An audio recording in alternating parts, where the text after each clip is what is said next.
who will tell us that. I want to know your view on this. Can anyone be an entrepreneur? Now, assuming that you actually have what it takes to be an entrepreneur, how easy is it to do that here in Ghana? According to reports, 2/3 of all startups fail in Ghana. Why? Why? Have you had such an experience? Have you tried to start a business in Ghana? How did it go? Did you succeed or did you fail? We want to hear from you. So let's start off the conversation with you. Call us 0302 216 541, or you can try 055 1111 997. It's your show. Let's hear your voice on it. And the simple question we're asking is, how easy is it to succeed as an entrepreneur in Ghana? Can anyone do it? What's your experience? That's what we want to hear. So give us a call. In the meantime, though, let's see if we have Regina on Zoom yet. Do we have her, or are we connecting? I think we're connecting, right? Okay. So we've got Tofik calling us from Adabraka. Tofik, good morning. Good morning. Thank Good you. morning, My boss, how are you? By God's grace, I'm fine. Excellent. Talk to us. Well, I don't think it's everybody who can be an entrepreneur in any way, no matter what you are given. But in Ghana here, it's worse. I personally have this experience. In 2020, I decided to start up my own business because I know how to handle laptops and then all these IT products. But because of the vision I have for the company I want to establish, I decided not to go for an individual company. I wanted for a limited liability one. Right. But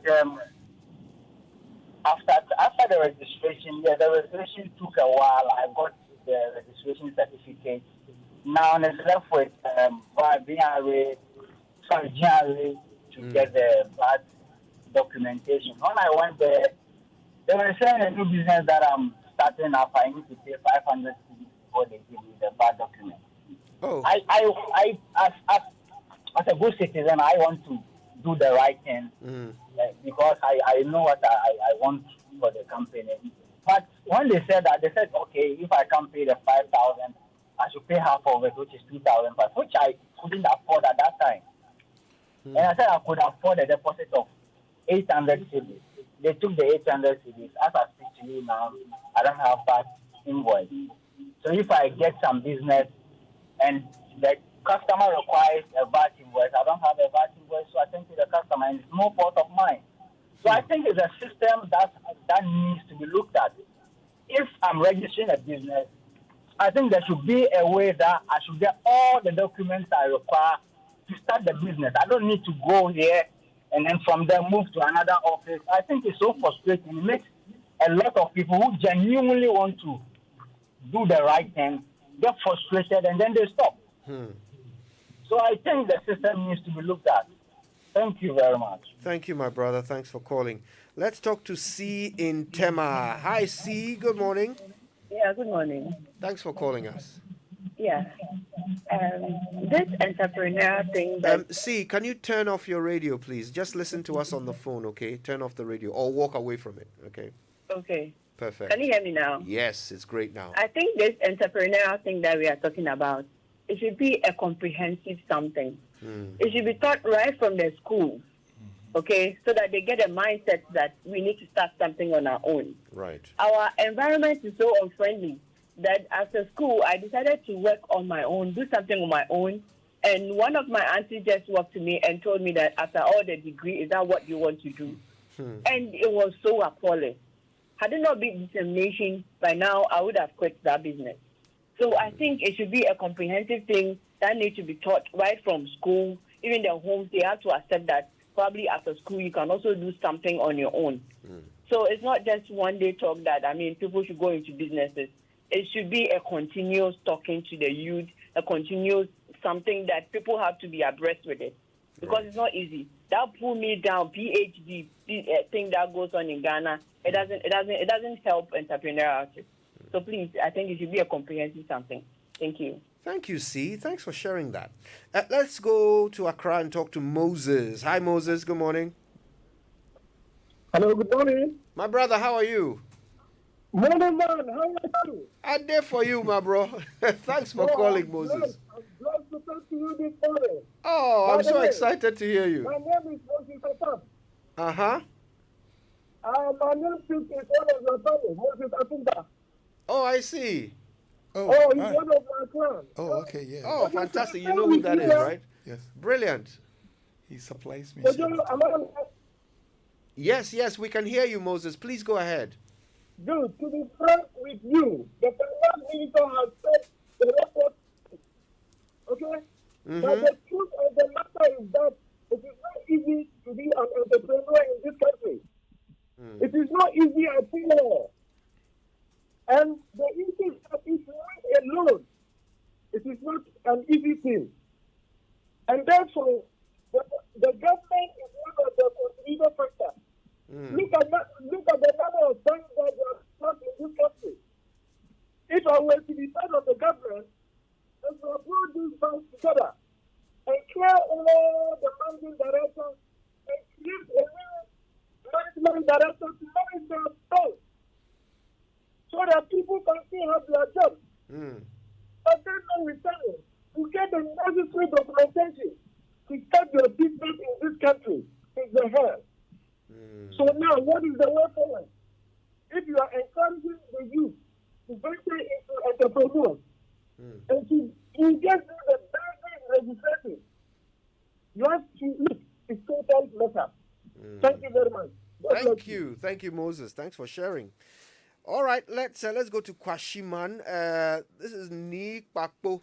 Ni Tete. Good morning. Konfuni. How are you? Fine, thanks. In your intro, you made mention of the elite group. And I think entrepreneurship is not for an elite group. Dr. Otabel once said that the formula for making money is solving problems. So we just have to identify problems and attempt to solve them. One thing I know about entrepreneurship is that you never know what you can do until you start it. I think the problem with Ghanaians is our work ethic. Because of our bad work ethic, where we want regular source of income. So we want to work for somebody or want to work somewhere so that we'll be guaranteed of regular source of income, whether the business is doing well or not. That is the bane of our problem. That is why we are where we are. And I think that we need to take the bull by the horn and start something. You start something, you employ 2 or 3 people, and it's growing, and we are creating jobs for ourselves, not to wait for somebody else, especially government, because the minister spoke about government not being able to employ all of us. I don't think that it was referring to the public sector also. We are all part of the public sector, so we should try and go entrepreneurship. Thank you. Thank you so much. I think you meant the private sector, but I get the point. I get the point you're making. William is in Gomwa Budubrum. William, good morning. Good morning, Kojo. How are you? My brother, I'm fine. How are you? Good. Thank God. So this is a case of Minister Kenneth Oriata speaking to youth in affluence. There are 2 groups of youth: the affluent youth, the non-affluent youth. The affluent youth have the opportunity to go to school, has the opportunity to ask the father or mother for grants or loan or whatever to start up something. Right. What about the non-affluent youth? He might have gone to school, but don't have the degree. He's not even looking out for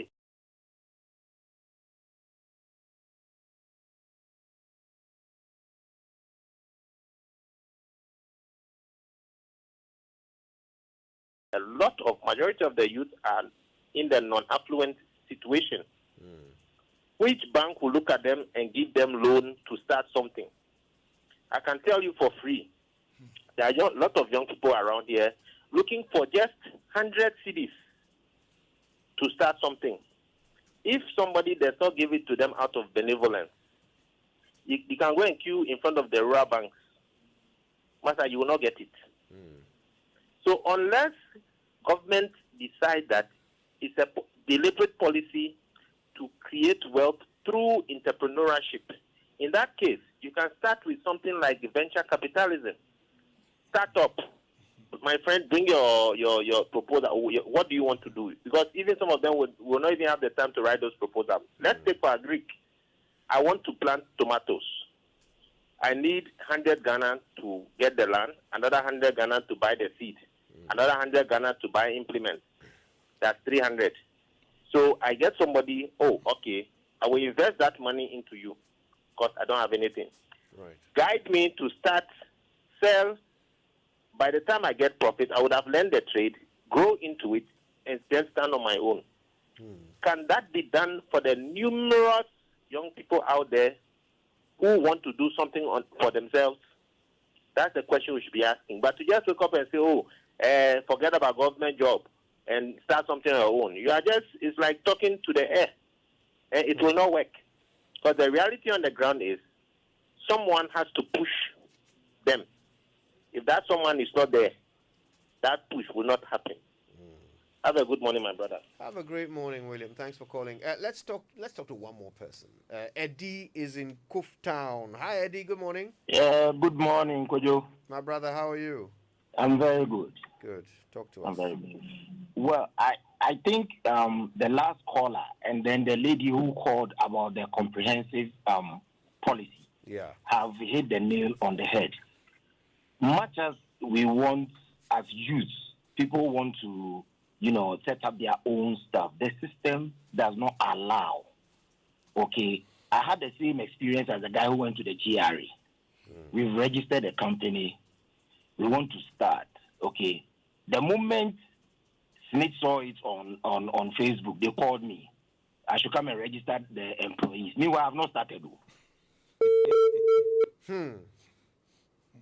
Oh, have we lost Eddie? Hello? Oh, no. We've lost Eddie. What a point, right? What a point he makes. Listen, let's bring the conversation into the studio. I've already introduced you to Gideon and Moses, but joining us via Zoom is Regina Honu. Regina really doesn't need any introduction on this show. She, of course, runs Soronko Academy, which on their website is described as the leading technology and digital skills development center in Africa. They are pioneering the way for young people, especially women and girls, to realize their economic potential, equipping them with technical and soft skills to attain dignified and fulfilling jobs and overcome the gender gap in technology. Now, I think, Regina, I'm so glad you're able to join us. Good morning. I think you might have to say that again. We didn't hear you the first time. Forgive me, Regina. We're going to fix that audio so that we can hear you. I can see you quite clearly. We'll fix the audio in just a moment.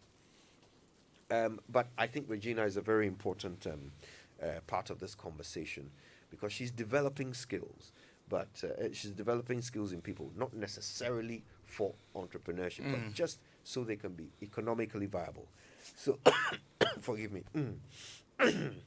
So we'll get an understanding of what that means and how it all fits into this discussion about solving the unemployment problem. All right, okay. Yeah. Let's come into the studio. We've heard from some Ghanaians.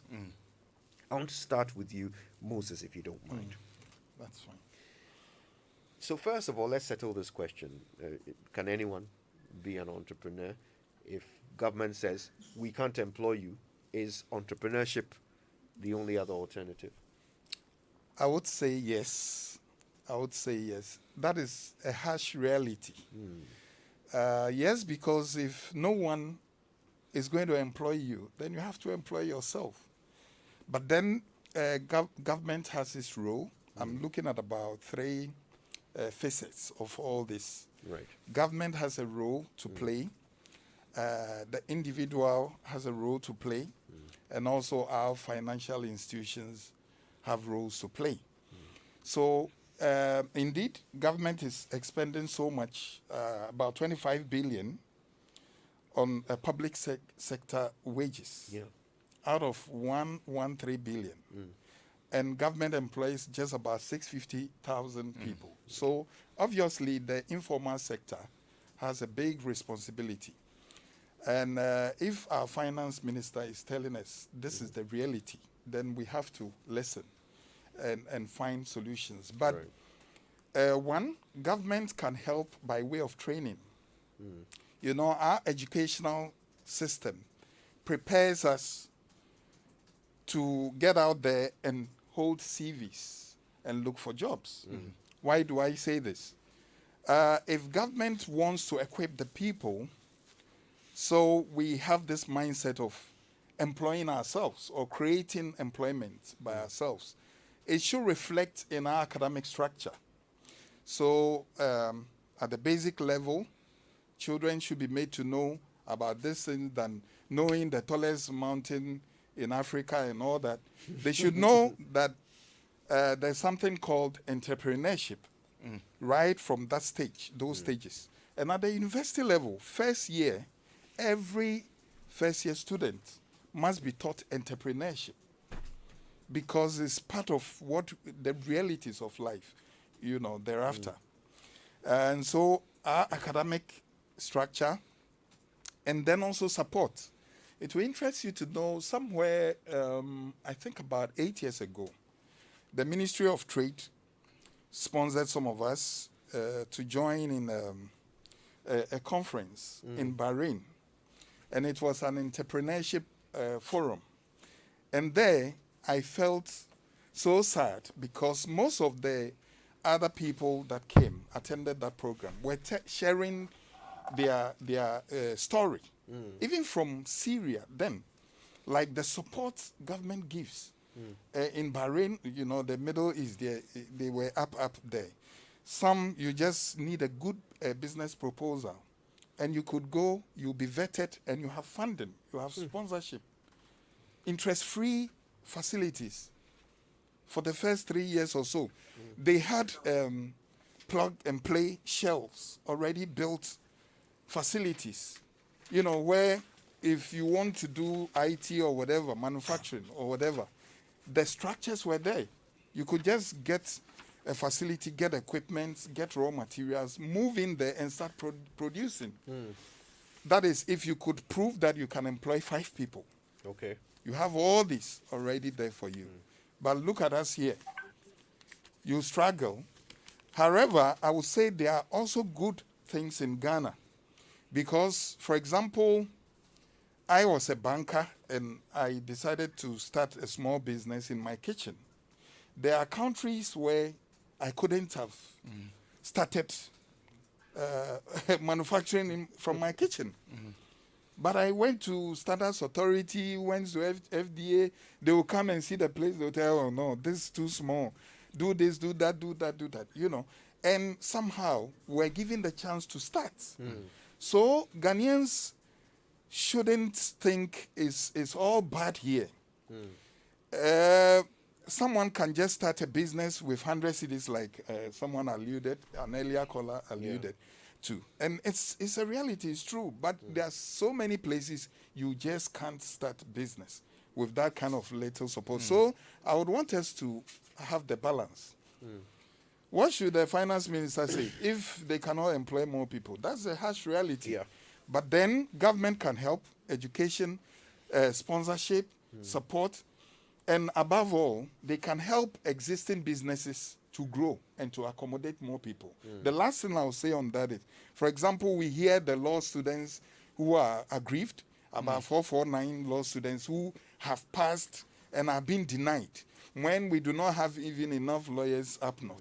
They are being told they didn't pass. You see, so some of these things, there are genuine ways government can employ more people or help students to gain good employment, you know. So you raise the issue of funding as one of the enablers that government ought to invest in. And you've given great examples of other parts of the world where that happens. So funding.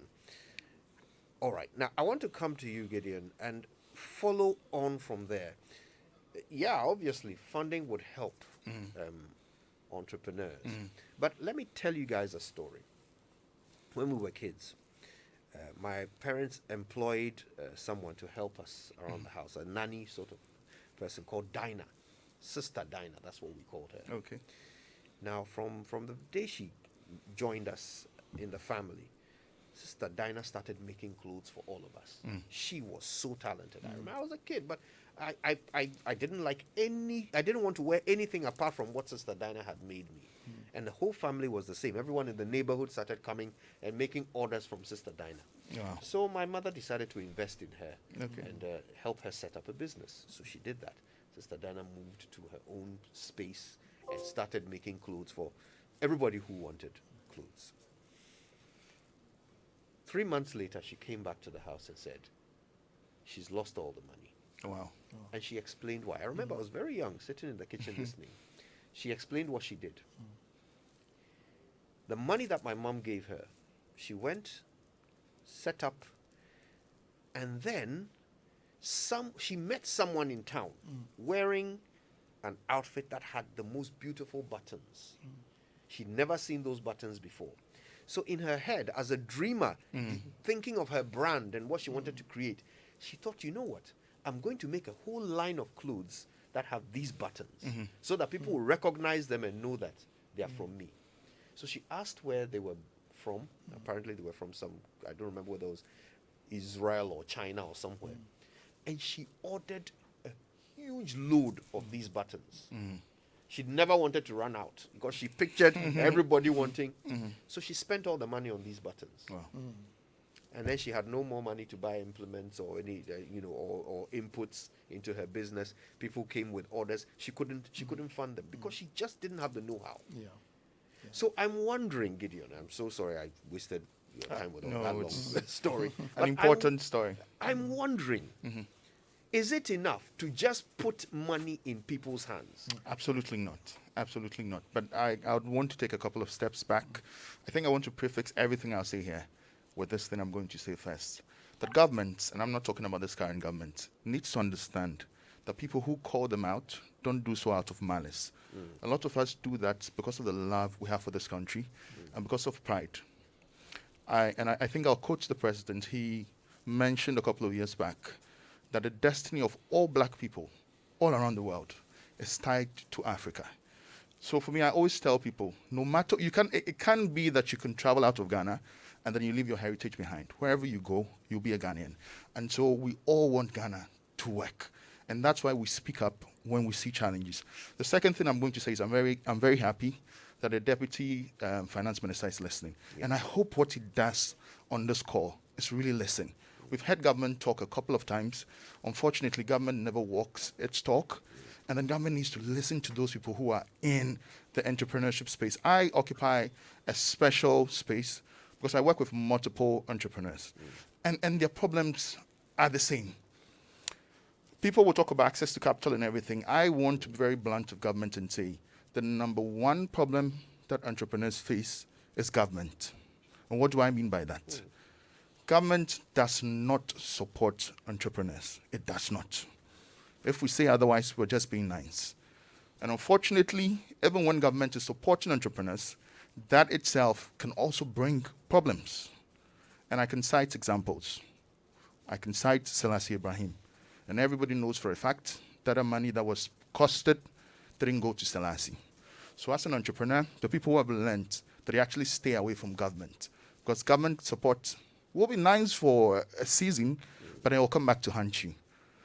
But even beyond that, there's also the bit about victimization, where to be an entrepreneur in Ghana, you have to lose your morals. You have to learn to look away when you see something bad, because when you speak up, you'll be victimized. And then you also... What do you mean by that? I'm interested in that point. Oh, you need to look away. Like, there's so many entrepreneurs who will tell you, hey, you don't talk about government. Because if you talk about government will find a way to come after you. So even when things are going wrong, the entrepreneurs can't talk. And they're really basic things. I'll come back and answer your specific question. But there's so many things that entrepreneurs know, having been in the space, that they can say to government, but they wouldn't, because for whatever reason, our government always catches feelings and then will come after you. I'm very happy Lord joined us, because I was actually going to read a post he put up.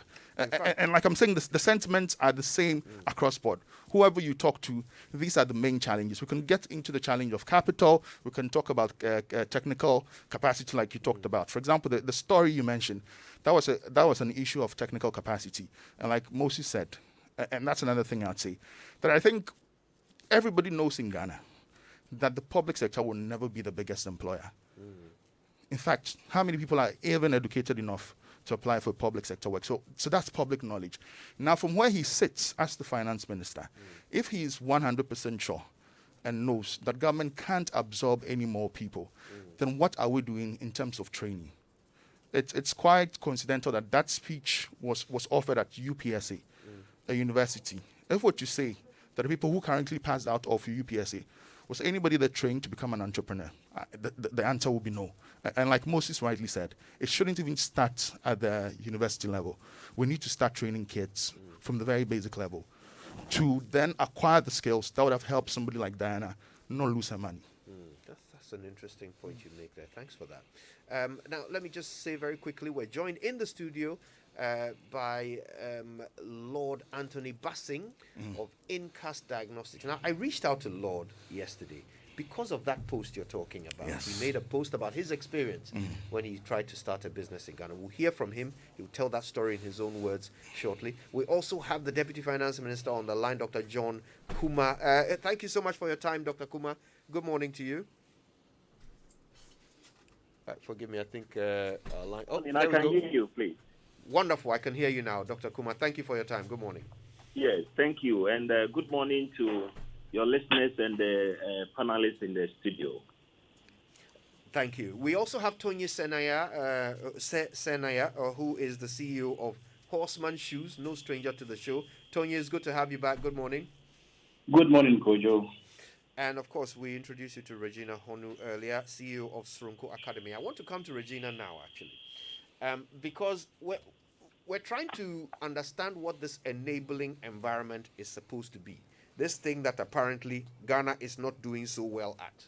We ranked 118 around the world for ease of doing business. That's not a good score.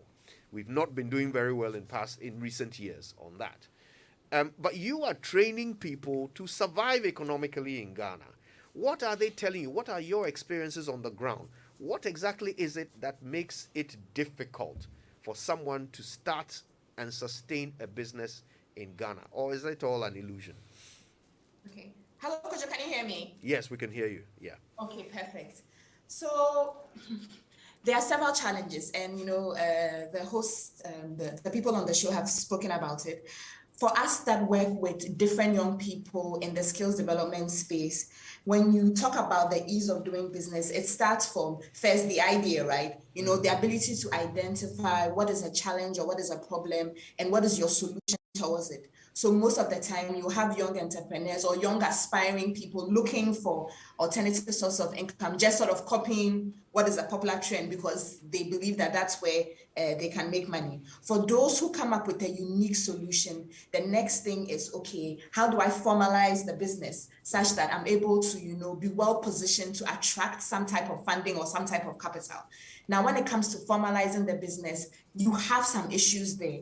Registrar General Department has tried, to digitalize the process to some extent. So we have some women, for example, that are doing remote work. And as part of doing the remote work for an international company, the company requires that they are self-employed. So they all had to get, some type of certificate to show that they are self-employed. And that is by going to Registrar General to get a sole proprietor certificate, which should be something straightforward and easy as a single person owning the business. So some of them started online, but there comes a point where you have to go offline and actually go to the department. And this is where some of the challenges start, from being able to successfully register the business easily. And for different demographics, especially for the women who may come in and feel overwhelmed, then, the middlemen come in, or even for other young people, the middlemen come in and then they have to pay somebody so that they jump over the hoops. And for those who do that, they are still not guaranteed. For those who go straight, sometimes it can be quite a bureaucratic process, to be able to get, that certificate to say, okay, then you must ensure that, you get your TIN. The government has this tax holiday for businesses. So young businesses, if you're 18 to 35 and you fall within certain sectors, you qualify for a tax holiday where you pay just 1%. But a lot of young people don't know that, right? So they don't even know what is the process, how to get started, how to get going, how to get that, to happen. So then, you have all those gaps from some of the policies that government has put out there to implementation for young people. Then finally, you set up, there are all these different checks, but you may not necessarily know you are supposed to get a certificate from AMA, if depending on the type of business that you are doing. There are all these different regulatory processes that you have to go to, and it's different offices, different bureaucratic processes, different waiting times, it can get overwhelming, right? When you are starting and you are trying to get your feet on the ground. So you have certain young people that will not want to go through all of that. And then when it comes to funding or capital time, they don't qualify because they don't have all these things in place, or they are not able to fully get the business off the ground because they don't understand, how to ensure that they have the right foundation in terms of the regulatory piece. So then you have them, not able to access a certain type of funding because they don't check the boxes. Yeah. And then once they start the business, or if they've been able to pass through all that, access to different types of markets, right? Depending on the business that you're doing, the Ghanaian market is not a huge market. So you have to be very creative in being able to create a product that draws the market that you have, and also look at being global, because if you just focus on this small market, you are limiting yourself. So how do you ensure that you have a local business but a global presence, which is very important in today's world? So then it comes to the digital piece.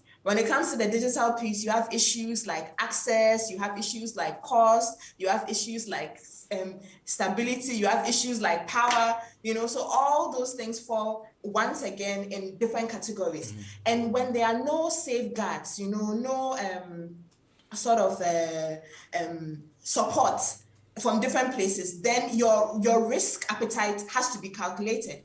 Because if you take too much risk, and you bite too much, just like the example that you gave with your housekeeper that thought that she could invest in the buttons, and you make that one wrong move, you are back to zero. And to come out from that is also not easy. So then your risk appetite is very calculated, because it's like the environment in itself doesn't allow you to take too much risk, because if you make that one wrong move, you start back at zero. And also the skills acumen. There's one thing to start a business to survive, and there's another thing to be calculated, to have strategy, right? So we teach a lot of young people that starting a business is not just, okay, you're going to just put something out of the market, but you really have to have some type of strategy, understand your market, understand the market needs, understand your brand positioning, all of that, right? So that gap is also there, because, it's like, okay, we're just going to start a business because now everybody says entrepreneurship is the magic bullet. Let's all start a business. But you have all those different gaps. And then I think the last piece, which I always add, is, the different issues for different genders, right? So for us that work with women, there are other several nuances, and us that also work with people with disabilities, because that's another group. And then when you go outside of Accra, and a whole different, ball game, because outside of Accra, we do a lot of training. We have a lot of young people who are looking, to have great ideas, are looking to set up businesses. But then for them, it means they have to come into Accra, because they feel that in the regions, there's not a lot of opportunity, there are not a lot of platforms, there's not an enabling environment, as we're saying, for them to grow their businesses outside certain sectors. So for them, it means that they have to migrate to Accra in order to, quote unquote, make it. You make some important points, and I think at this point I want us to start hearing some personal experiences. But just before we do that, Regina, let me just challenge one quick thing from that you mentioned. You've listed a litany of obstacles, if you like, that the average person trying to start a business in Ghana will face. Now, very often in a conversation like this, it's tempting to simply say, government, remove these obstacles, or government, make these obstacles more manageable. But how much responsibility should an entrepreneur or a person with an idea who wants to start a business, how much responsibility should that person also take for removing some of these obstacles? If, for example, I know that I'm an ideas person, I have a great idea that can solve a problem, but I don't know how to do a balance sheet, I don't know how to do a business plan, I don't know how to manage people, shouldn't I simply pay someone to do the things I can't do so that my business will succeed? Should I be knocking on government's door to solve these problems for me? No. So, I mean, in as much as I've mentioned all these different barriers, I don't think government is the only person that's supposed to solve it, right? I do believe government is doing its part by putting in some policies and creating some type of, I mean, we have a democratically, like, there's no balance, or and the economy is growing and all of that. So government is doing its part, but it also depends on the individual. But I think it goes back again to also our training and our idea of entrepreneurship and the support that you get once you venture into starting an idea. Right. Even from our educational system, where you pass exams, so the idea of sort of like you are told what to do. So you have a lot of young people too who need always somebody to tell them what to do. And so they have to be able to sort of come up with an idea and then be innovative in their approach. And when I say be innovative, I don't mean it just like, just think outside the box, like everybody says. By being innovative, you understand that these are the different obstacles that you have. How do you go around them? How do you collaborate? How do we do knowledge sharing, which is also another missing piece, right? So it's like information is in silos. So there's not a lot of knowledge sharing going around for people to know that, these are some of the pathways. If you have this idea, these are some of the opportunities. And government does have a lot of great policies. But like I said, some people don't even know that these things are there. It's only certain groups that benefit from this type of information because they are in certain sectors where information flows freely. So we also need to break all those information silos. And then we need to start to build the mindset of a young person to develop resilience, adaptability, and to be able to, keep going. Because entrepreneurship is a roller coaster. No matter where you are, America, everywhere, you are going to face different obstacles.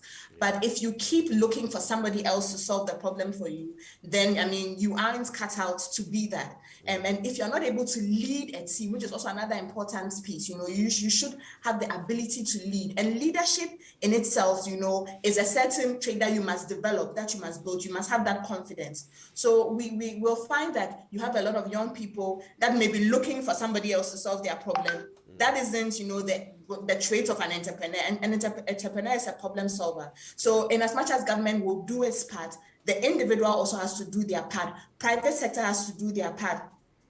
So it takes a whole ecosystem. So it cannot just be one piece. It cannot be, government do everything. No, government is trying. There are still some gaps there. They can still do more, but they are also doing things. The individual must try. Private sector, academia must try, so the parents, the community, even the support that you get, because we have some entrepreneurs that come to us and say, once they wanted to go on the entrepreneurial journey, their parents were like, you go and hit and crash and come back. Or when are you going to get a real job? So it's also that narrative of entrepreneurship is just something that you are doing for fun. It's not like your real job. You must get a real 9 to 5. That's a real job. So all of that. So in order to create that enabling environment, all these different players must come together.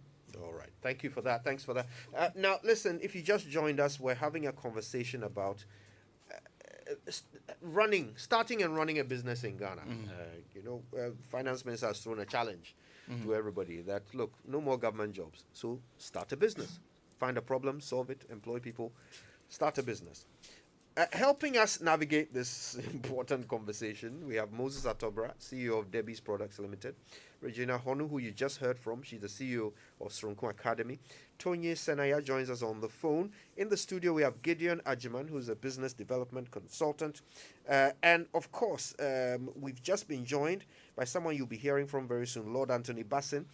He runs a business. He's had an experience attempting to start a business here in Ghana. He'll tell us about that. Tonye also has lots of experiences to share.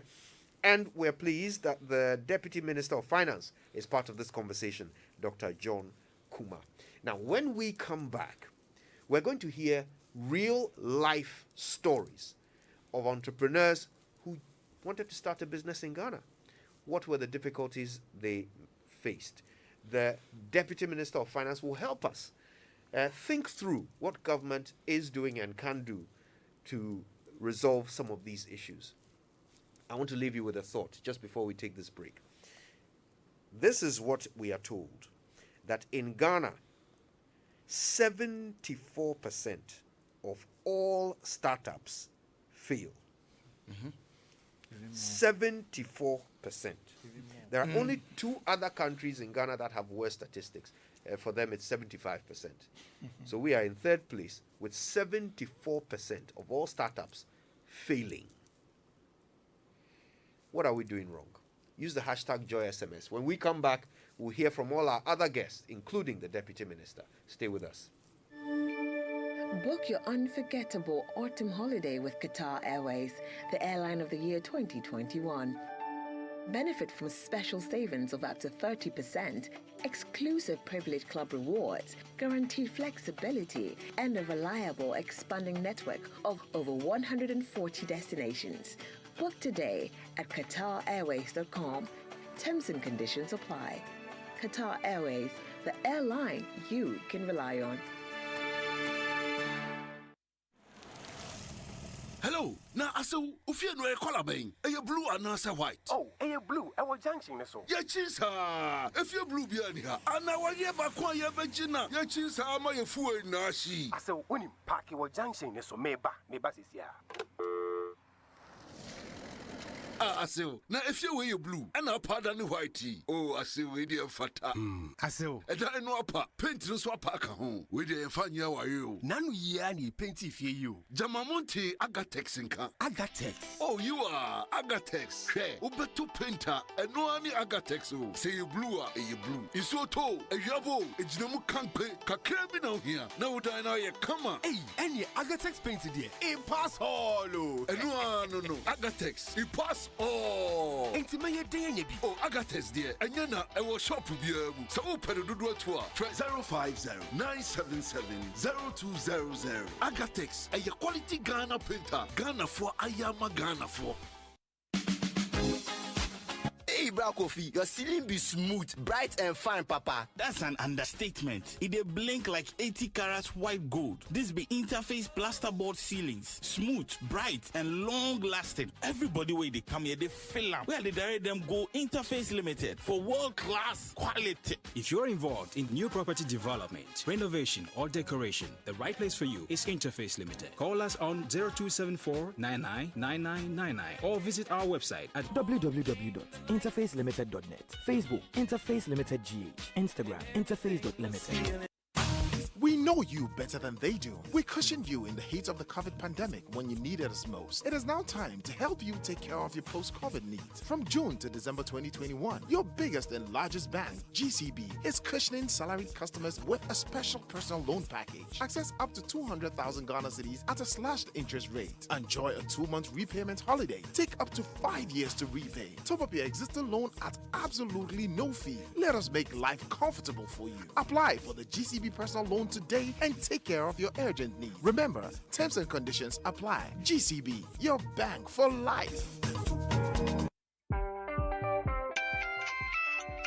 My name is Kwame Sefakain. You see, the feeling is always good when you receive a salary alert. And so, I'm making a bold decision to invest a lump sum into the Old Mutual retirement salary. This means I'll get these alerts every month and throughout my retirement period. Life should be comfortable, even after retirement. Me feel ahotonkwa. Invest a lump sum today in the Old Mutual retirement salary and enjoy guaranteed monthly income for life, funeral cover, and the option of signing on with a spouse. Please call Old Mutual today, 050-453-4333. Old Mutual, 176 years of doing great things. Do great things. Listen up. Okay. I like to show off my unique style and accessories. You may have met me before. I'm not a person, I am a place. not a person. What about you? Can you answer this? Stay tuned. Something big is coming. This is a call out to all business school aspirants to fulfill their dreams of an MBA or a master's degree program.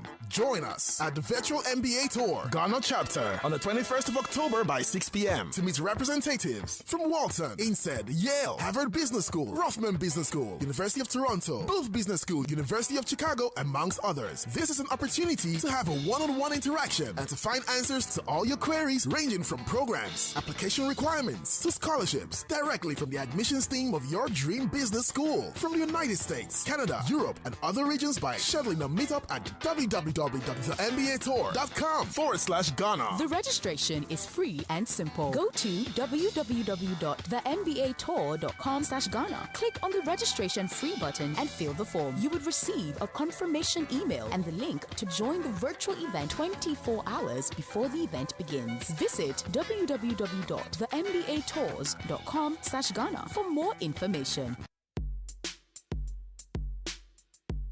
No victim of gender-based violence should be silent. Every human deserves dignity and respect. If your health, dignity, and security is undermined, you must seek assistance. Call the Orange Support Center for assistance on toll-free number 0800 111 222. This message is by the kind courtesy of the United Nations Population Fund, UNFPA.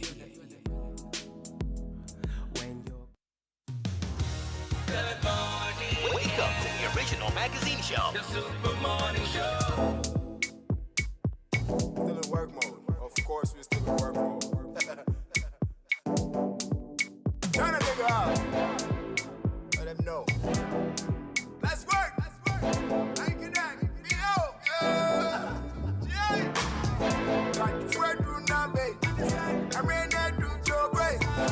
Joy 99.7 FM.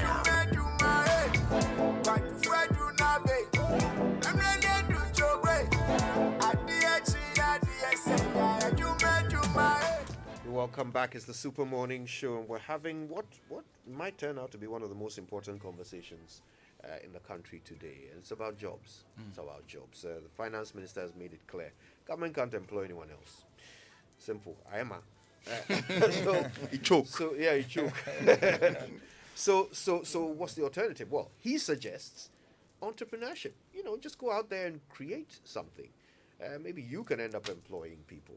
But how easy is it to do that? And today we've assembled some of the most important voices in this conversation. We've been hearing from Moses Atobra. He's the CEO of Debbie's Products Limited. He's also the head of the manufacturing sector of the Ghana Chamber of Commerce and Industry. Regina Honu is joining us via Zoom, and she is the CEO of Sronko Academy. These are people who are involved in training Ghanaians to have the skills that will make them economically independent.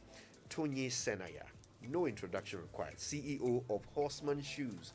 His entrepreneurship journey has pretty much been in the public domain. We have all kind of watched and cheered on as Tony seeks to start and seeks to create a Ghanaian indigenous business that is viable and lasting. Gideon Ajiman is a business development consultant whose work brings him into contact with several businesses of different types, and he's been giving us some great insights. We also have in the studio Lord Bassi. Now, he has a very interesting story. I can't wait to have him share with you, because that will give us an idea of what it actually means to start and run a business in Ghana. He's doing it. But what has his journey been like? Lord Anthony Bassi will share that with us. And we're also privileged to have the Deputy Minister for Finance, Dr. John Kuma. He's also the Honorable Member of Parliament for Ejiso.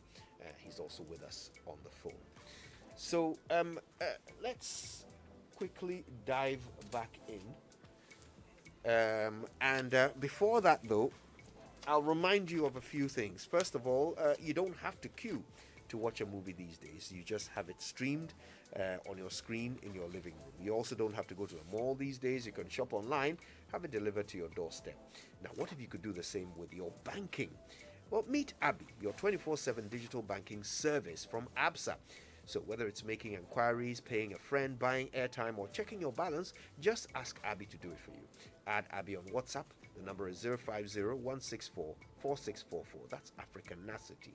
That's APSA. Terms and conditions apply. Go to apsa.com.gh for more.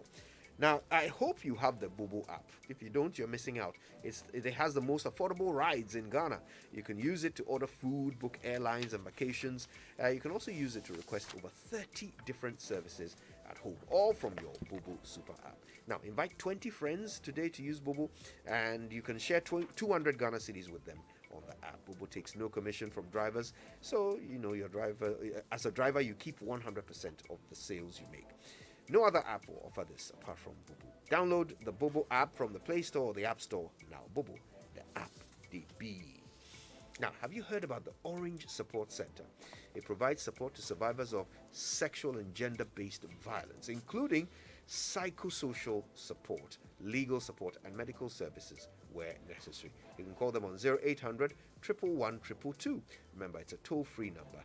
Free to all networks. Okay, so whatever it is, whether you have a difficult marital separation, you're suffering in an abusive relationship, you want to prevent child neglect, whatever gender-based violence issues you want help with, call the Orange Support Center on 0800 111 222 so that they can intervene. Call now and get the assistance you need. Remember the number 0800 111 222.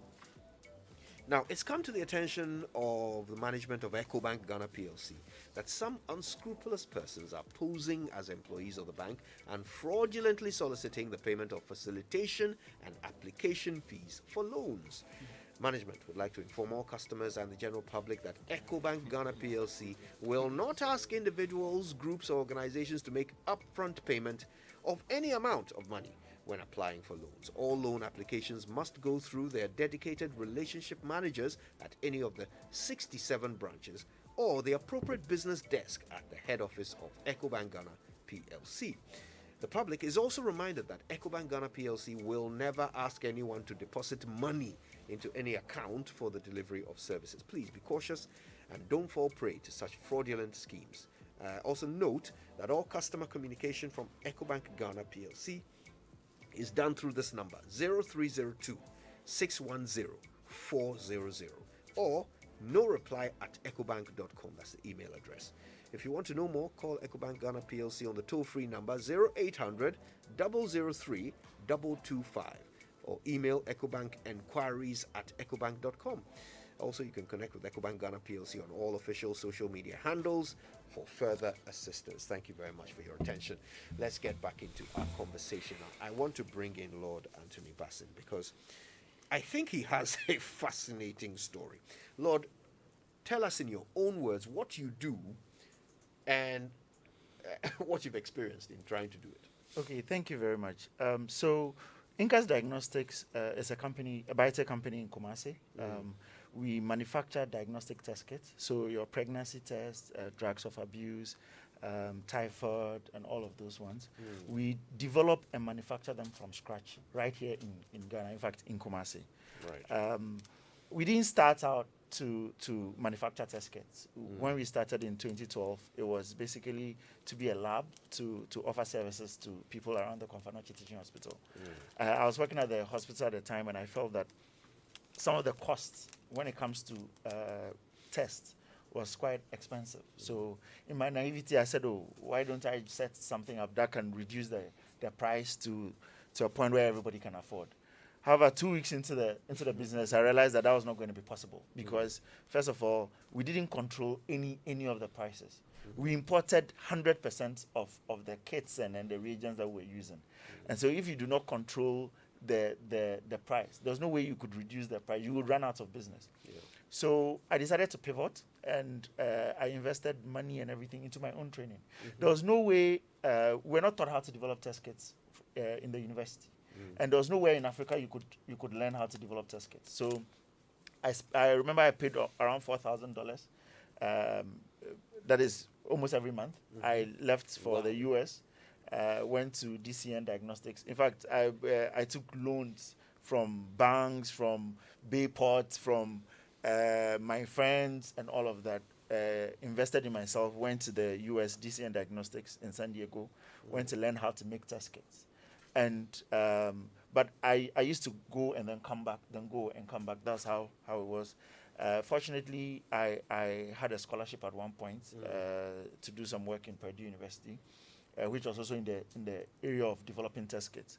And after that, I got to work in Purdue University teaching for a while. Went to Abbott, also worked there for a while. And then I quit, came back to Ghana in 2019 to basically take up the company.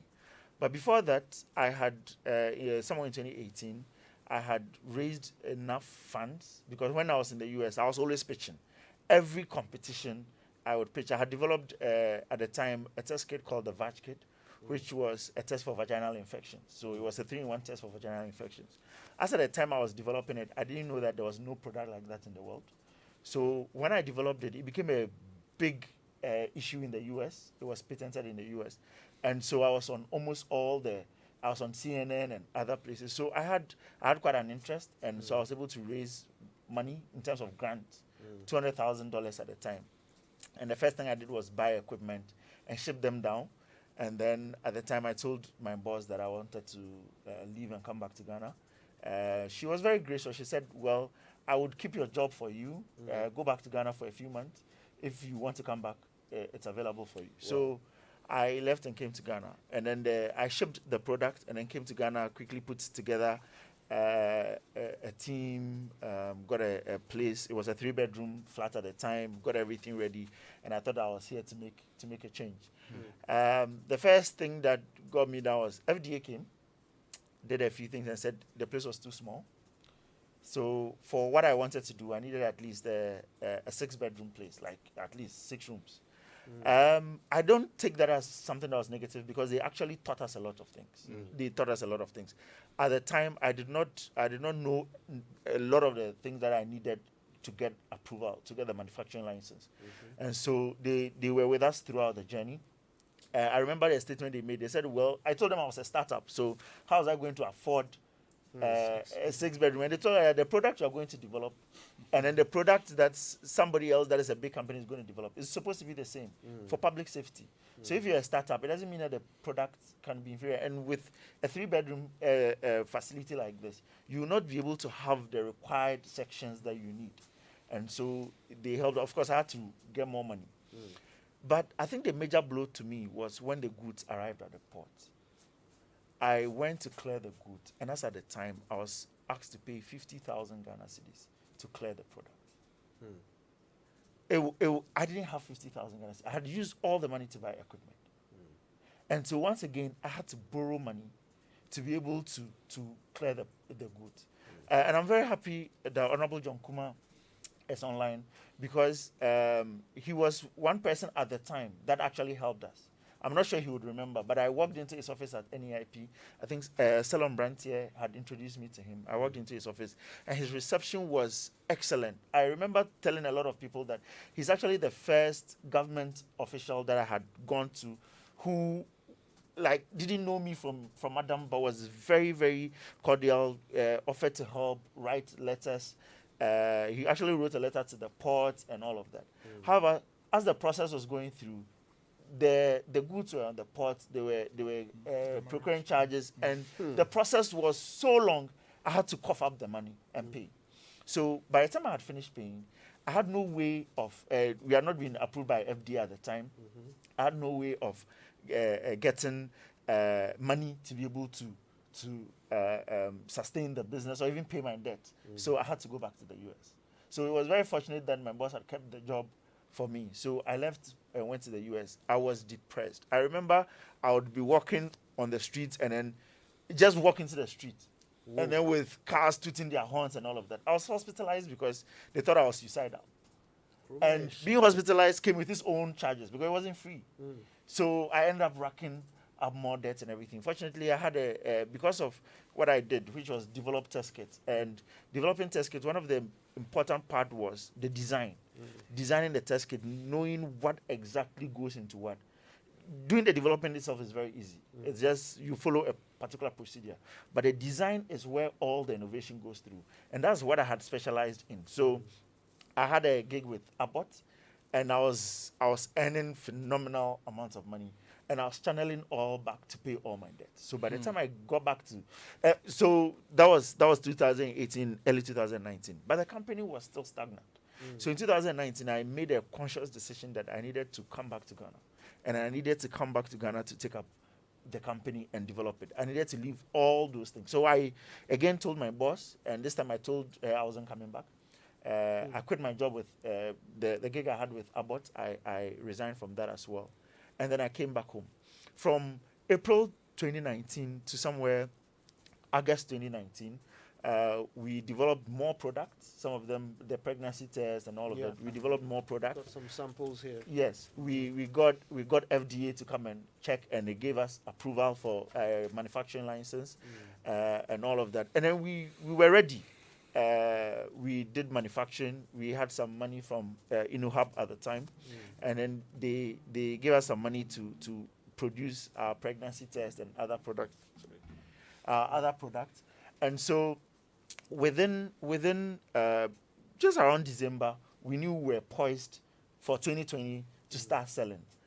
At a staff meeting at the time, we're thinking about how do we become relevant in the era of COVID. At that time, COVID had not arrived, was not in Ghana yet. So but early 2020. Yes, this was in January. But we knew that it would come to Ghana, mainly because of trying to develop a test for COVID. Because if we develop a test for COVID, we can donate it to the Ministry of Health. So that once we donate it to the Ministry of Health, then they'll know that we also exist. We produce these other tests, and then the government would like to patronize our tests because there are so many hospitals around. So it would be very good that you do that. So I contacted my professor who supervised my PhD in Care University, and then I contacted the Ghana Association of Medical Laboratory Scientists, and then the Ghana College of Medical Laboratory Science, the West African Postgraduate College of Medical Laboratory Science. And they were very supportive. So they asked me, they said they were going to give me all the support I needed. And so we went ahead to develop the test. I got introduced to the Minister of Health, who was very happy about it and encouraged us to develop it and all of that. So your company developed the COVID test? Yes, we did. And so at the end of the day, we developed the test. It went through several challenges. The FDA did not approve it. So we went ahead and developed another test, which is also a COVID test, an antigen test. Again, the FDA at the time was looking for 95% sensitivity. At the time, WHO said 80% was okay. So we got 82% from the FDA. The report the FDA gave us, it was 82%. So we're not approved in Ghana. But the good thing about it was that because WHO wants 80%, and because other countries felt that 82% was really good, and since we had the official report from FDA, we used the FDA documentation to show that we have 82% sensitivity, and it's been sold in a lot of other countries apart from Ghana. So that is the process. Now, one of our major challenges as a company, we currently we have about 35. We had 37 staff, 2 left, so we have 35, and we're employing 4 more. So by 1st November, they would start. And our payroll is huge. But through the Ghana Association of Medical Laboratory Scientists, because these are all the laboratories in Ghana, they buy a lot of our products and all of that. We realized that we make the revenue, but everything goes into import duties, into taxes, both official and unofficial, and all of that. Okay, so it's a huge challenge for us. In 2020, after the COVID, developed the COVID test, the Bill and Melinda Gates Foundation reached out to us. They did what we call the Global Gates Goalkeepers, which was a prize of $100,000. But I told them, is it possible to buy equipment for us instead of giving us money? They said, okay. So they asked me to give them a list of equipment, and I gave them a lot of equipment, and then they shipped the equipment to us worth almost $2.8 million. Wow. Yes. Instead of $100,000. Instead of $100,000, yes. So right now, we moved our production capacity from 2,000 a day that we were producing to about 100,000 kits a day. So let me get this straight. You run a company that can produce 100,000 test kits a Yes. day, not Yes. just for COVID, but for various other Exactly, you like know, the medical- pregnancy test you see there, and then typhoid, drug of abuse, all of these are produced here. Your here in company Ghana. can produce all of that. Yes. What is it that you need government to do to help your company succeed? The number one thing is import duties. It is killing us. You see, because we are the only company in I'll say West Africa, and one of the very few companies in Africa, our raw materials you will not find them in Africa, because whoever is making the raw materials would run at a loss. So we have to import all our raw materials, and basically most of it is filter paper, and it gets to the port, you see it says filter paper, and they'll just slap charges at you. As I said, I imported something with $6,800, filter paper worth $6,800, and I had to pay 22,000 Ghana cedis as import duties. I was ranting on Facebook and Twitter and all of those things just with that. It makes it extremely difficult for us to be able to be sustainable, because if you are using all your cost goes into paying import duties, then how can you be sustainable? And being a Ghanaian product, I've always stated. So when you look at our pregnancy test, for instance, instead of being able to detect pregnancies as say 12 or 14 days after sex, we're able to detect it at 7 days, because I've always believed that if it's a Ghanaian product, Ghanaians are harder on a Ghanaian product than products that are from outside. So you need to, in terms Go the of extra quality, mile. it has to be more quality, and it has to be at a reduced cost. So our pregnancy test is about 50 pesos. Okay, so yes, we sell it at 50 pesos. You Yes. sell a pregnancy test for 50 pesos Exactly. in Ghana. In Ghana. And then the quality, the FDA approves it. It's been approved by the FDA. So that tells you that, and knowing Ghana FDA, they are very, very strict. So that tells you that the quality is top notch. And so if we want to reduce it at a price where we can become sustainable, and then import duties and other charges are coming in, it makes it very, very, very difficult for us to be sustainable. So that's the support you need. Yes. Some support with import, the cost of importing your raw materials, Yes. so that you can actually produce without making a loss. Listen, we'll hear more from you in a moment, but I want to bring in our other guests, Tonye and Dr. John Kuma. Tonye, I'll start with you, and so that Dr. Kuma will have all of your views to respond to. We've all observed from the very beginning when you started your business, we also your triumphant beginning. It's been several years. Yes, it's been several years now. So what would you say? Have you been able to fulfill the dream? Have you built a big shoe manufacturing conglomerate made in Ghana, which has stood the test of time? Well, Kojo, thanks for having me once again. Before I make my submissions, I would like to say that these conversations have been had several years and several times. So maybe we have to ask the people on the other side. And I'm happy Honorable John Kuma is here. John Kuma, before becoming a finance minister, was with the Youth Enterprise Fund. Yeah. So for him, I'm sure he has heard a lot of these stories. So he knows. So maybe at the right time, or maybe some other time, they should come and tell us what is the difficulty in solving our problems. Because really, I mean, these are guys who have traveled from Afghanistan to Zimbabwe, attending conferences, seminars. They boast of Ivy League certificates and all that. And our problem is not, it doesn't require workers trying to solve our problems, Kojo. So they should tell us. Because I don't think we are bereft of the men to fix our problems. No, we have the men. But what really is the issue? Is it that they are not interested? They don't care? I don't know. Because if we will come back again next year, next 5 years, and we wouldn't make any headway. Like the finance minister said, he made a right call that we should go into entrepreneurship. But I think that people also have the misconception that it is just a wish shop where you can walk in and pick everything you want on the shelf. It's been very difficult. I am 11 years this year. And indeed, I started from Joy FM, my business 2010. It has been very, very difficult. And I have come to several points where I said I will quit. But I only continue because I have bond with the people that I started with.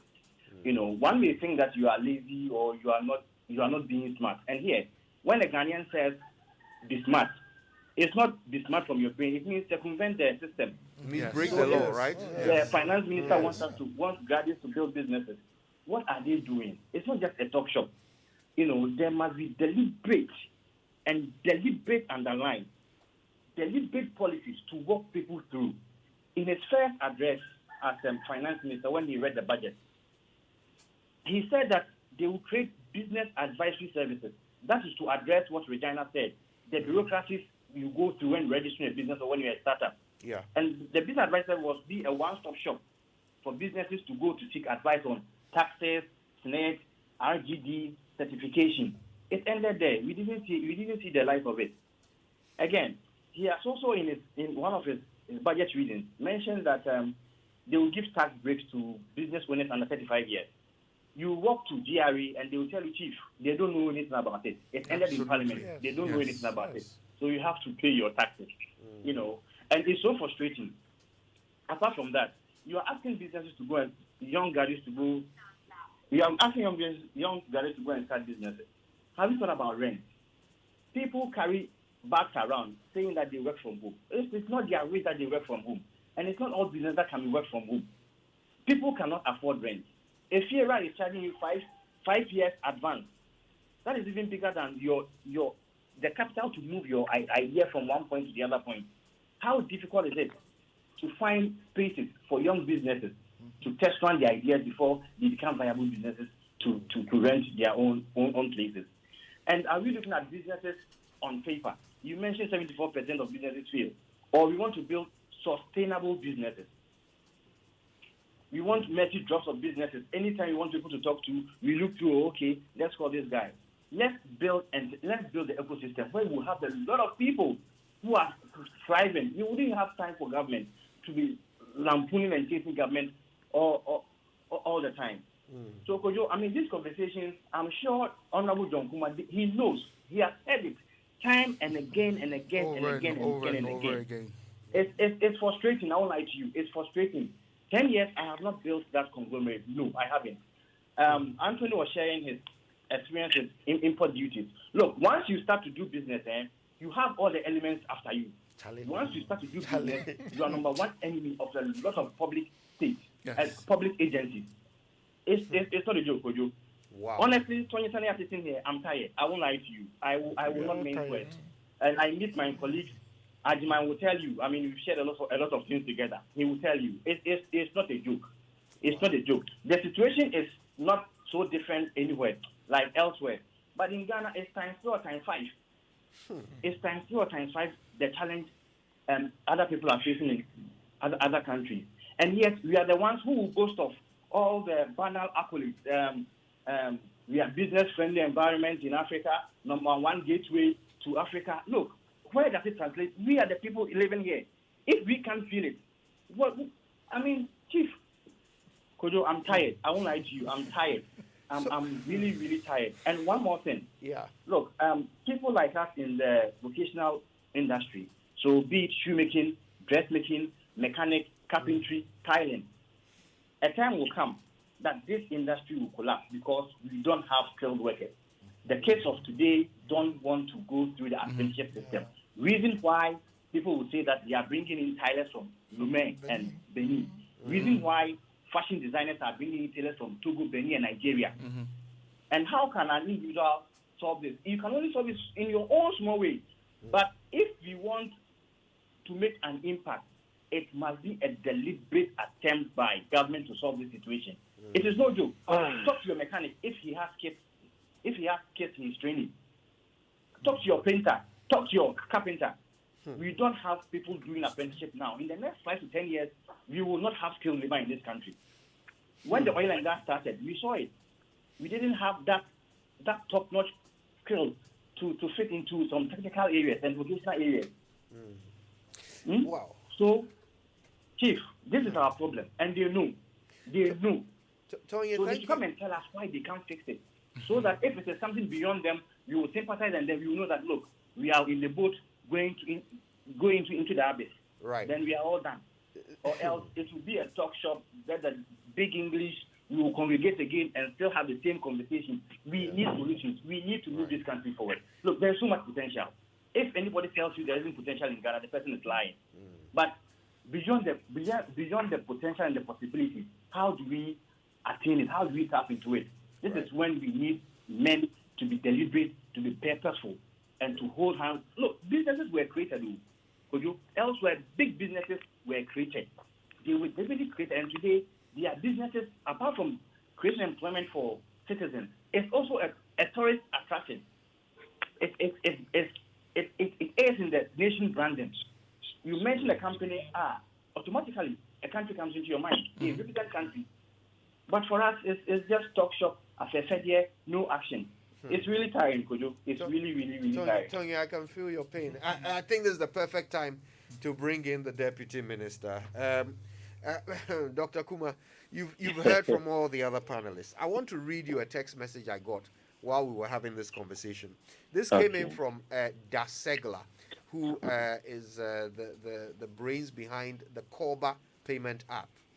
He said, and I quote, "Starting business in Ghana is like going on a suicide mission. Absolutely. Everything is set against one's success. Employees, regulatory systems, taxation, funding, just everything." Mr. Kuma, Dr. Kuma, I wonder how you feel hearing all of these thoughts, being shared. Is it really that hopeless? 74% of startups are failing. What are we doing wrong? Yeah, thank you very much. And in regards to all the contributors, I've listened to all of them. One of the panelists said he hopes that my presence there will be to listen and to listen to them. And I want to assure him that as government, we are prepared to listen and we welcome all these concerns, except to put some of the issues in perspective. 74% of startup failure is not so shocking. I mean, if you check global statistics, it is not so strange. But maybe what I want to add is that the 26% or the 1/3 that succeed, if we can scale them up properly and project them and then build on our environment, then we'll be able to improve on the percentages of success. So that's even, for me, a very positive and good story that at least we have almost 1/3 of all startup businesses in our country that is able to survive. For me, it's a very positive news. And so we will build upon it. The question of the Ghanaian entrepreneurship space, and I have a very good background in that because of His Excellency's role he gave me in the first term as the CEO of NEIP. It is true. I have engaged a lot with young people in this country, especially those in the entrepreneurship space. I've worked with virtually all the hubs in our country, the co-working spaces, the university campuses, and many students and non-students who are striving to start up their own ideas. And I can tell you, it is not easy. But you see, there is no easy entrepreneurship ecosystem anywhere in the world. Everywhere is tough. Everywhere is difficult. And like somebody said, he has to even be hospitalized before he can start telling his success story. Somebody says he's almost giving up. Please, all these are part of the entrepreneurial journey. So when we hear these stories, don't be so down by the negativity. It is part of the long story that ultimately makes you a successful entrepreneur. And all those who have made it, whether in Ghana or elsewhere, if you read the story of Elon Musk, when he said his last chance was the last rocket he was shooting. If that one failed, that was the end of all his money, and he couldn't try it again. And by the grace of God, that was the one that succeeded for him. And today, he's the richest man on the whole planet. So everybody goes through this frustration. Every entrepreneur, every businessman, it doesn't matter where you are located, will go through these difficulties. So let our young people understand that the path of entrepreneurship is not so easy. And even though we are encouraging them to take entrepreneurship, we are mindful of the difficulties on the journey, and we are also prepared to help them. there are two kinds of entrepreneurs. I mean, having worked in the Ghana space, that I can say. We have the necessity entrepreneurs and we have the opportunity entrepreneurs. There are people who, for lack of jobs, they want to start something. They'll start selling anything. They'll start doing anything. But it's just to survive. They are doing that. At the same time, they have their eyes on how they can get a permanent job, whether in private or public sector employment. So those people, you can call them necessity entrepreneurs. But there are those who want to pick it up as a business, the opportunity entrepreneurs. And it's one of the people I met is the young man who has developed the kit.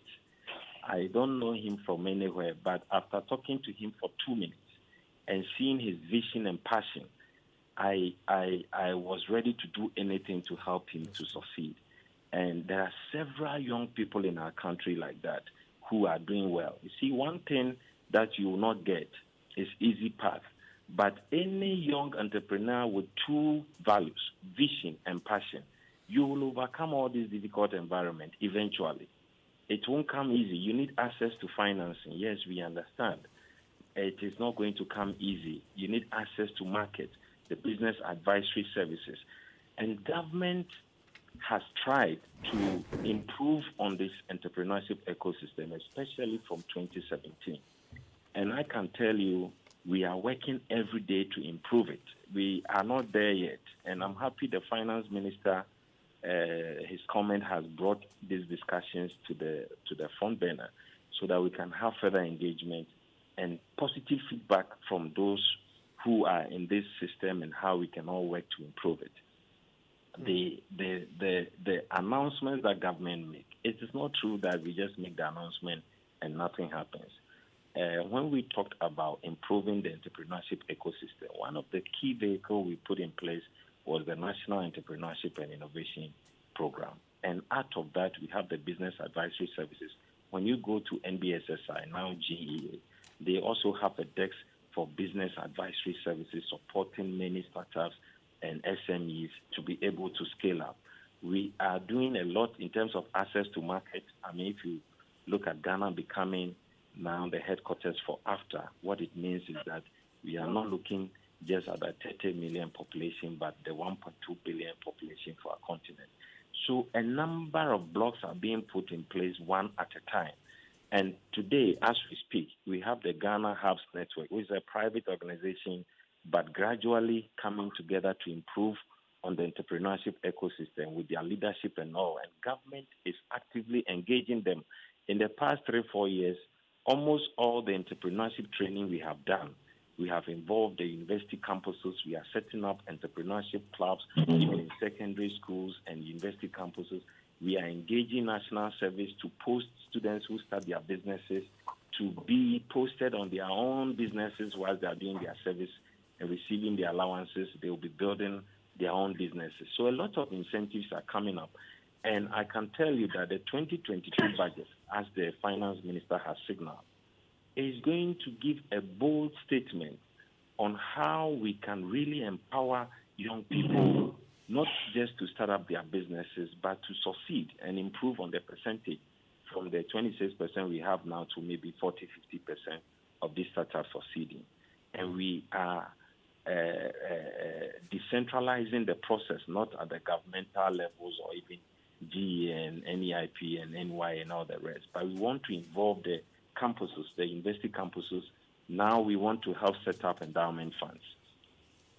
And all those is going to come through the U Bank that the Minister of Finance has talked about. So when you're on campus, even in your first year, and you have been able to innovate a product, all you need to go through is to go through a process for selection. And you can apply for financing on your campus. We are even going to have an arrangement in the universities where a student can take 1 year sabbatical leave to go and pursue his product and come back to graduate. Okay, and then during his national service, he's going to do it on the project he has started. And then he will have opportunities to apply to the various different financing that we are proposing, U-Bank, NEIP, the various government interventions, the GEA financing, and then prepare you to now be able to access commercial loans. Because, yes, we know that it is difficult for startups to be considered for loans or financing in the commercial banks. And by the grace of God, we are also going to have the Development Bank of Ghana, which will also be helping to scale up all the businesses that are able to do well and distinguish themselves from being startup to becoming medium term and being prepared for possible scale up to higher levels. So we understand the difficulties. The last person who spoke, Tony, was talking about we have been in the system, we understand their problems, why can't we solve it? And maybe if you allow me to be blunt a little bit at this point, the problems are multifaceted. Some are government. In terms, somebody said the number one problem of entrepreneurs in Ghana is government. Yes, we accept that some of these policies, like the tax, that many of them are complaining, the GRA commencement tax assessment that we do, while before you even start the business, there's tax for you to pay. All these things, we are trying to get a feedback and reform so that going forward, some of this feedback will help government to improve on the tax policies, among others. But, Dr. But there's Kumar, also another aspect of the problem. Forgive me, Dr. If you Kumar, give me because just you 1 raised that minute on issue. If you don't mind, forgive me, just because of that particular issue you've raised. Is it feedback that is needed to solve that problem? I think you already know that they are charging the tax, and you know it's an issue for entrepreneurs. Is it feedback that is required to solve it? Why not simply stop? Government will obviously go for the money, but if the money is collapsing your economy, then the feedback will help you to redirect how you go for the money. So that's what I'm saying. As for government, every government will always bring tax, but then the feedback on the impact of the taxes will help government to redirect it. You get it? You remember in 2017, we did away with about 17 different taxes that we called nuisance tax. It is the feedback and the impact on the economy that will let you know that you have to redirect and reform the tax policy direction. So I accept that. We will take all these concerns and help to improve going forward. The point I want to make about the other aspect of the problem is also to do with the mindset of the young Ghanaian who wants to be an entrepreneur. Many of them have taken government facilities to start up businesses. They don't want to pay. They don't want to pay back. They go to their friends to borrow money. They don't want to honor their obligations to even their friends and family and banks and other people who are supporting them. But you see, let's be blunt and tell people who want to do well that commitment to your obligations and responsibility is also part of the success if you want to do well. So we must also educate everybody to understand that if you take 10,000 to put in your business, no matter the difficulty, try and repay so that it gives you opportunity now to get 50,000. But some people just get 10,000, and the next thing you hear, they will not even pick their calls again, trying to even get back to them to evaluate how the financing has improved through M&E. You want to get feedback. Some of them will even change their chips. You even reach them again. These are some of the difficulties that make it difficult for people to pump money to some of these startups. Right. So let's also begin to have a sense of responsibility and a positive attitude of repayment, and understand that if we want to become successful entrepreneurs, we must be committed also to our obligations. Right. When we clear some of these issues, I believe that even if government doesn't do it, individuals who see potentials will do it. And so we must be able to do that. Another thing that is also working against the Ghanaian entrepreneur is our attitude of not working together as partners. Okay? We are happy calling our businesses is for me. It is mine. Okay? Even if it is two workers. But if two people could combine their ideas and resources, they can employ 10 workers and go far. But they will not. I mean, equity investment in Ghana is virtually none. But I saw this young man, of Quick Angels, the CEO for Quick Angels, and he started equity. Quick Angels is an equity investment in Ghanaian private sector. And I can tell you in the last 2-3 years that young people allowed him to put investment in their ideas. We have over 150 businesses now that have not just started but are doing so well. One example is a young man from KNUST who participated in the presidential pitch when I was CEO of NEIP. Pizza Man or Chicken Man. He's one of the big companies at the moment in terms of startups.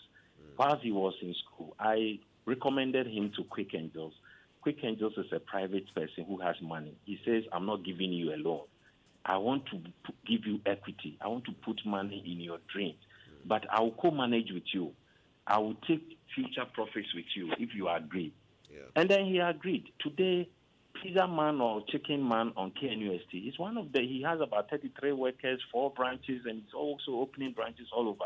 Just 1 or 2 years after school, he's a big CEO because he allowed an investor to put in money, not just to bring money, but also to co-manage with him and put proper formal corporate structures in place.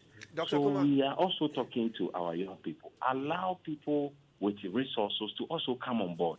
Dr. Government Kumar, to do I'm being signaled by my producers that we're running out of time. So I want to ask you something, please. Can we commit to continuing this conversation tomorrow? Because I want my panelists, we brought together all these bright, brilliant, experienced people. I want them to interact with you so that this becomes a joint solution. So is it okay? Can we commit to revisiting this conversation tomorrow? Ideas, and I can tell them government is not against them. Government wants them to succeed. Okay, whatever we all have to do, but sometimes we will need the feedback to change government policy. It may be slow, but eventually it will happen.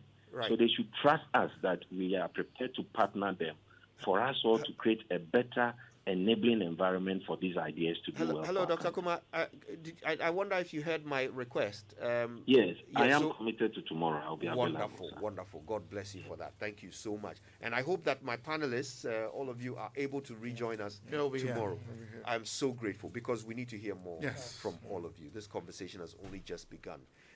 But I like the angle it's taking. I think it's different from how we've dealt with it in the past. We'll get round the table all together and ask each other questions and see how we can all do better in order for this 70. Because Dr. Kumar says the 74% is actually a good statistic. 74% of startups fail in Ghana, and that's actually a good statistic. I wonder if the finance minister is aware of that and is advising all graduates to go into an endeavor in which 74% of them will fail. Anyway, we will come back to this tomorrow. We've only just begun. Thank you to all of my panelists. God bless you all. Thank you. It's been such a sparkling conversation. Dr. John Kumar is Deputy Minister for Finance, MP for Ejiso. Gideon Ajiman, Business Development Consultant. Tony Senaya, CEO of Horseman Shoes. Regina Honu is the CEO of Sronko Academy. And we also had fascinating story from Lord Anthony Bassin, who is the CEO of your company's name. Diagnostics. Fantastic. They will all be back tomorrow for this conversation to continue. For now, thank you. Thank you all. God bless you. Right, more on the Super Morning Show after these. What would you do if you have the choice to do anything in life? Build your dream house, take very good care of your family, and plan for a comfortable retirement. Plan a befitting funeral for your loved ones when they depart. How would you live if you knew there was a friend waiting to support you on all of your life's choices? You have such a friend in Glyco Life Insurance. Glyco Life has all the plans to meet your life's needs. Your child's education, your life savings, your mortgage, funerals, redundancy, and your retirement, and takes the burden off your shoulders. So go ahead and live life